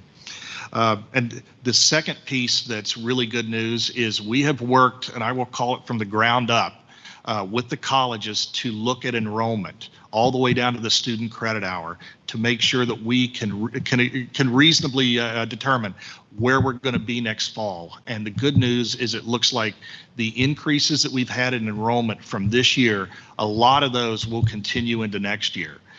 So we may be looking at about an $8.4 million gross increase from last year's budgeted enrollment to next year's budgeted enrollment. So enrollment looks to be stable at this point. And again, we're continuing to refine the budget. We have a $1.2 billion budget, lots of moving pieces, in terms of dollars and activities, and we look forward to presenting that budget in a budget workshop later in May. Just a couple of other minor items. Wanted to give the board an update on the next page, on page 109, COVID-related assistance that we've received, the university's received. Some of it has actually been awarded, some of it is pending. We've been awarded about $40 million worth of COVID aid to help offset the incremental costs related to COVID. And that's from the inception. That's from inception. It started actually last fiscal year. Some of this occurred last fiscal year and continues to date. We have about a $36 million award that we have not received yet. When we receive that, hopefully soon, we will be up to about $76, almost $77 million worth of COVID assistance. We've spent about $26 million of that since inception. 26 million of the 40 million in the box toward the bottom of the page. So the good news is we've been able to receive federal assistance and actually assistance through the state to help offset the incremental COVID-related costs that we've had, ranging from testing to disinfecting to just basically and also facilitating the distance learning process and the online learning. So we're feeling really good about where we're at in terms of federal assistance to help us meet some of those challenges. The last item that I'll brief the board on is on page 110, and that is we did this last year. We provided a high-level overview of, I'll call it the funds flow between the healthcare enterprise, the U of L Health, and the university, mainly the School of Medicine. Basically, what dollars are paid to the university since July 1, and what dollars are paid from the university to the health system. And so that's why this chart may look familiar, as we did this about this same time last year. And you'll notice that that dollars paid to the university about 119 million, and dollars paid from the university about 56 million. And some of that 56 million, a lot of that 56 million dollars is related to match that the university puts up for certain things, and also payments for clinical services that are provided by the practice plan or the health system that the university actually receives a revenue from. So we have to pass that revenue on to match the revenue to the expense. So with that in mind, I would be happy to entertain questions now, later. Any board member who has questions, I'd be happy to respond to them. Anybody having questions for Dan? I just want to thank our finance chair, Diane Medley, and Dan and Vince for all they've done. I remember that first meeting where Dan, when the pandemic hit, we were closing down everything and refunding fees, and Dan gave us this spreadsheet, and the hole was huge and very, very scary to look at. And athletics hole was big chunk of that. So congratulations, Vince, on a relatively positive article from Mr. Sullivan last week about your management of the athletics budget. Miracles do happen. And I just want to thank all of you all for all the diligence and hard work on this, because, having been several trustees were participating in the Association of Governing Boards conference last week, and there was quite a bit of discussion in some of the breakout sessions and the plenary sessions on finances. And it was, I've been relieved throughout the year as things have looked better and better, and we are ending up the year, or forecasting to end up the year with where we're going to be. But I felt especially good listening to some of the moaning and groaning that I heard from institutions around the country who were in much worse shape. So thank you. Thank you, Madam Chair. And I had to make sure that Ralph Fitzpatrick was here using a ruse. I told him he'd have to do a presentation on community engagement. But in reality, I'll come back to that. It'll come at a later time. I wanted to acknowledge with all of you that Ralph Fitzpatrick will be retiring after, I think it's 45 years. I know I put it in somewhere. Let me take a look at it. Over 45 years of service to this university. A couple of things that I wanted to share with you are, one, that I asked Ralph, and he graciously agreed for me to interview him. Because those of you who don't know his personal story, I hope you will watch this video of the living histories of the people who make UFL. It's about 30 minutes. I will strongly recommend it, and we will make it available for everybody to enjoy, because this is a story that needs to be known. And wanted to let you know, with your indulgence, I would like to read out just a little bit of what I said to him in my last evaluation for Ralph Fitzpatrick. Ralph, I want you to know that it has been a great honor to work with you these past 2.5 years. I've learned from you, and I'm deeply grateful for the role you've played on my leadership team. Too often, we underestimate the power of showing up to a talk, asking a great question of a speaker, supporting a colleague in a difficult moment of transition, or just committing yourself to bringing the best version of you to work each day. Each and every day, beyond your leadership in the Office of Community Engagement, you are a leader of people. You demonstrated to each of us the value and beauty of being a part of a university community, a community of the mind. You are a true university citizen, and I hope you know that your impact on the University of Louisville over these last 45 plus years, and certainly for me, in the last 2.5 years, have been important and will always be remembered. I could go on, but I just thought that, Jake, do we have the recognition for Dr. Fitzpatrick right there? That's good. Well, yes, very, very good. I hope that you will enjoy your retirement, but I would be honored if you'd say a few words.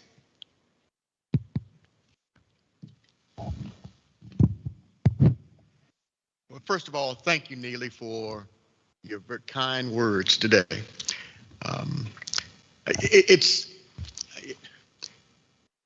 People who know me know that I'm not often caught off guard without much to say. But today is one of those. In fact, Jason, I understand when you said you found yourself getting emotional. I'm feeling somewhat emotional sitting here today. It's hard to believe, folk, that nearly 5 decades ago, I arrived at this university as first a student, an undergrad student, and having spent now 46 years, actually, here at the university, working in all sectors of our university community: athletics, student affairs, academic affairs, institutional support, and community engagement. And I have to tell you, folk, I consider myself to be extremely blessed and fortunate for these experiences. I thought I was doing pretty good until I sat next to Cheryl here today, an individual I've known for a number of years, and got a chance to know personally her sweet mother here at the university. But when Cheryl said that she knew personally 7 sitting presidents, I was struck. Because I was going to share with you today that I've actually served under 5 sitting presidents here at the university.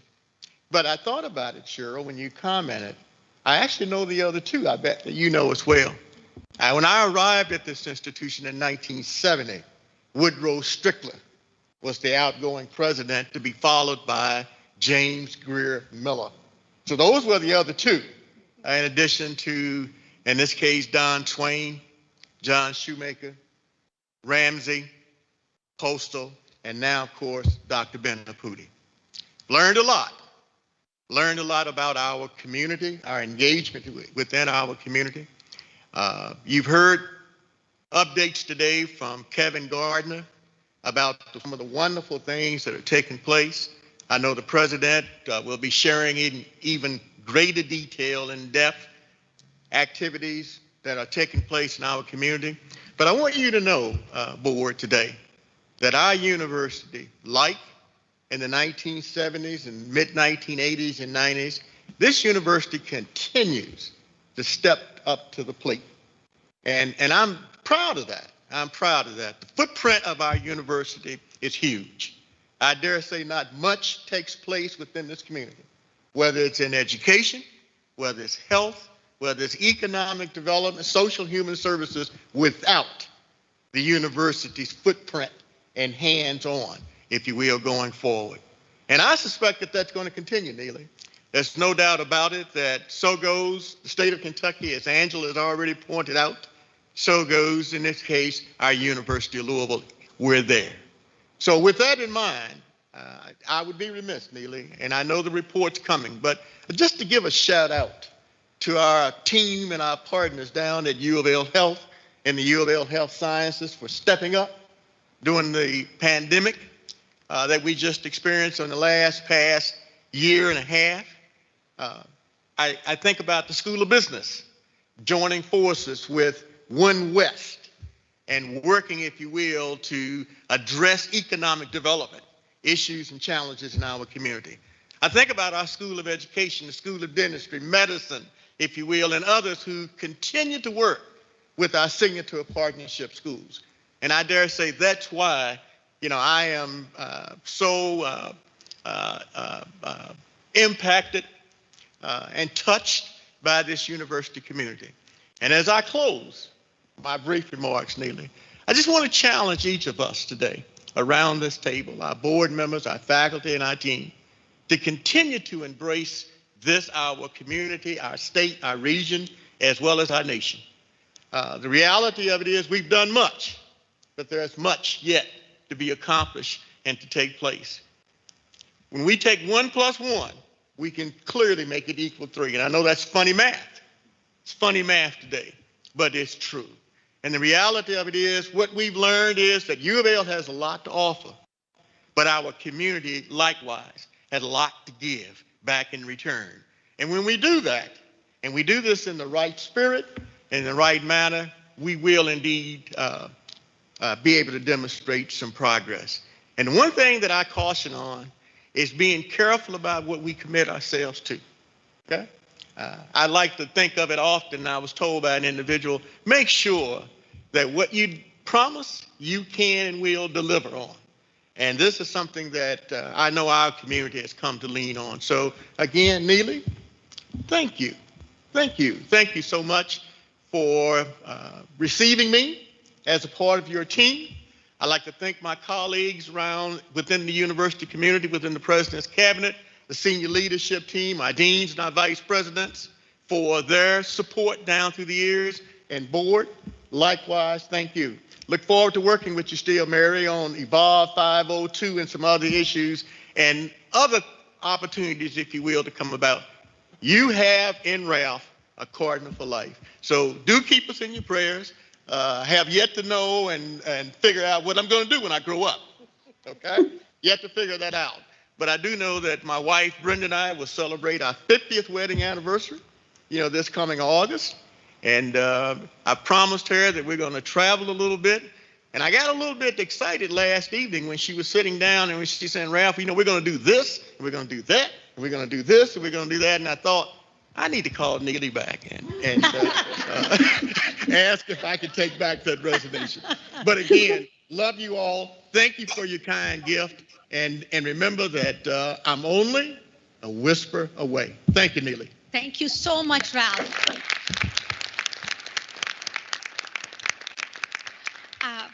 And by the way, John Carmen reminds me, I'm so thankful, John, that Ralph's story and video are now live on uflnews.com. If you have a bad day and you want to feel good about what this university is capable of doing and the kinds of people we serve and help to grow, I strongly encourage you to check that out. Ralph, how beautifully put. We have achieved a lot. We're not taking away from all the successes, but we have much, much more to do, and we need to live up to the promises we make. Madam Chair, at our next meeting, we will have a detailed report on community engagement. As you saw in the consent agenda, after actually Ralph's wise counsel, we thought about community engagement and the natural portfolio that it fits under. So it will be under Michael Wade Smith, who will have the title of both Chief of Staff and, of course, Vice President of External Affairs. I also want to quickly recognize two other people that Lori Gonzalez and I sat down and talked about our organization and where people sit and what they do. So I also want you to join me in recognizing that we have promoted Michael Martis to Vice President of Student Affairs and Dean of Student Affairs. That used to be the title traditionally, as well as Rehan Khan as CIO as Vice President. They both continue to report to the Provost, but they do sit on the President's cabinet, and it's a recognition of that fact. So we'll have a report on community engagement by Michael at our next meeting. And then I'm so glad you mentioned EULA and the very good job that Vince and his team are doing. There was an extensive report to EULA. So in the interest of time, I won't go through everything, but in our next board meeting, I will definitely have Vince talk to you about that. A couple of other highlights, if I may. The Adobe Creative Campus, we are the first in Kentucky to give all of our students access to the Adobe Creative Cloud. If one thing we have all learned during the pandemic is how important it is for our students to be have digital literacy, that it's very, very vital. So this is something we're excited about. A couple of other things, if I may. in terms of partnerships, we're very excited about the partnership with Toyota. They've announced the $1.7 million gift that benefits both us and UK to help diversify the Commonwealth's engineering pipeline. So excited about that. And talking about community engagement, there's a team of researchers, and that's led by Dr. Susan Buccino in the School of Public Health and Information Sciences. We're all hearing about pilot programs for what can we do for better leveraging the resources we have. So on behalf of the Louisville Metro government, this team of researchers is developing a pilot program to assess the idea of diverting a portion of 911 calls to health, behavioral health, ancillary services, rather than to EMS and law enforcement. But somebody needs to study this and say, does it work? And we at UFL are stepping up to do that important work. Finally, I'd like to say that you all are aware of the vaccination efforts that are going on. We ask for your help. We will be the largest vaccination center in the state. Drive-through at Cardinal Stadium. I really hope you spread the word. It's open to any adult in the state of Kentucky. And last item, because I'm very proud of this, is that just as you've heard about EULA with our athletics teams, how well they're doing both on the field and in the classroom, want a special shout out to our Army ROTC Cadet Ranger Challenge team. There are, over 270 ROTC units in the nation. 44 of those were elected to come and compete at the West Point Sandhurst Military Skills Competition. It's a very elite competition of the best teams, and our team placed 7th in the country. This is a huge accomplishment for us because when you look at who they're up against, I understand that the United States Military Academy has like 4,400 cadets, and we have 81. So they went up against units that are much, much larger. Yes, I am competitive, so I looked at the other ones who are ahead of us. And I'm also happy to report that our group beat out the best in the Air Force Academy, Naval Academy, and Coast Guard Academy, that what they had to offer. So go Army. Apologies to other services, but you know that I have a special fondness in my heart. And we talk about the incredible achievements. This team, the average GPA of our Ranger Challenge team is 3.65. So this is a group of young people who truly epitomize the scholar, athlete, leader that General Evans talks about as a goal for them to achieve. So just congrats to the team and to Lieutenant Colonel Michael Dargaville for his leadership.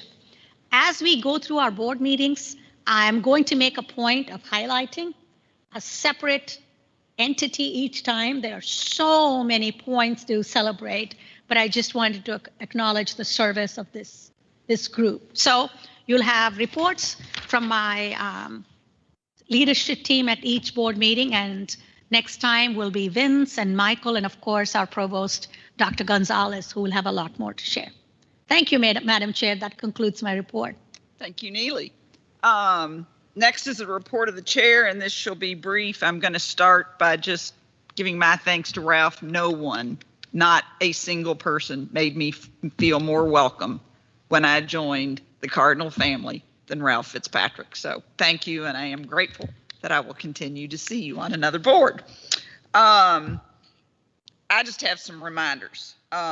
We are resuming in-person commitments exercises, yay, on May 7th through May 9th with outdoor events at Cardinal Stadium that celebrate both the 2021 and 2020 graduates. I believe we've got a Friday evening, a Saturday morning, and a Saturday afternoon schedule, so hope to see you all there. You'll be getting contacted by the President's office for the participation that we're allowed and privileged to be included. Our next time together will be the May 27th budget workshop, so you'll be getting invitations for that. It should be on your calendar already. And as we get the materials, you know, the extent you have questions, feel free to forward them to Dan or to Chair Medley. She'll get a deep dive on that before you're formally asked to approve it. Speaking of committee and board meetings, we'll have June 24th for committees and July 15th for the annual meeting. And then we will also hold an orientation for new and old trustees alike at that meeting. And I have one more thing. We've been through a pretty tough year with all these virtual meetings. This is our first hybrid meeting, which I think has gone very well. There's always a little bit of room for improvement, but I feel like this has gone pretty flawlessly. And so I want to take this opportunity to recognize Jake Beamer and the people that assist him.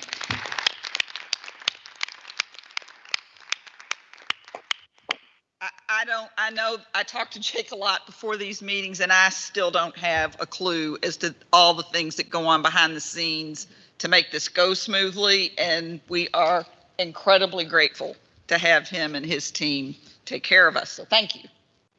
And that concludes my report. And before you've seen from the agenda, we're going to go into executive session. But before we do that, I highly recommend that we take a 5-minute bio break. Chair Nixon. So, Chair and Nixon. also just that door's obviously open. Those doors I think are open. Those doors are locked. So when you come back, find an open door. Chair Nixon.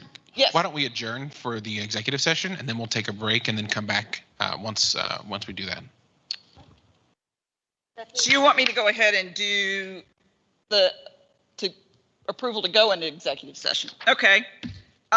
Let's do that. That makes a lot of sense. So may I now have a motion to recess to executive session to discuss specific business proposals and proposed or pending litigation pursuant to, you'd think I'd have this memorized by now, KRS 61.8101C and G.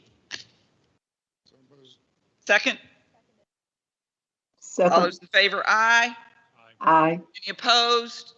Motion carries. We're now in executive session. I asked only the following remain, which means that any of you all that go to take a bio break or whatever that aren't on this list can go about your business for the rest of the day. So trustees, President Bendaputi, Executive Vice Presidents Gonzalez, Gardner, and Durbin, Vice Presidents Curry, Wade, Smith, Watkins, and Rickett, Counselor Hoy, Assistant Secretary of Beamer, and to anybody else that wants to join us after executive session, you will be alerted. You can also monitor from live stream. So thank you. We can all take a little break. Thank you. So we will take at this time for a break. And when we come back, only those individuals who the chair named will be allowed back in the session.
1, go.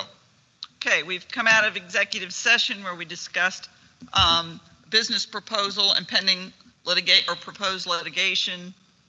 No action is being taken at this time. There's no further business before the board. Can I have a motion to adjourn the meeting? So moved. Second? Second. All those in favor, aye. Aye. Opposed? Motion passed. We are adjourned. Thank you all. Thank you.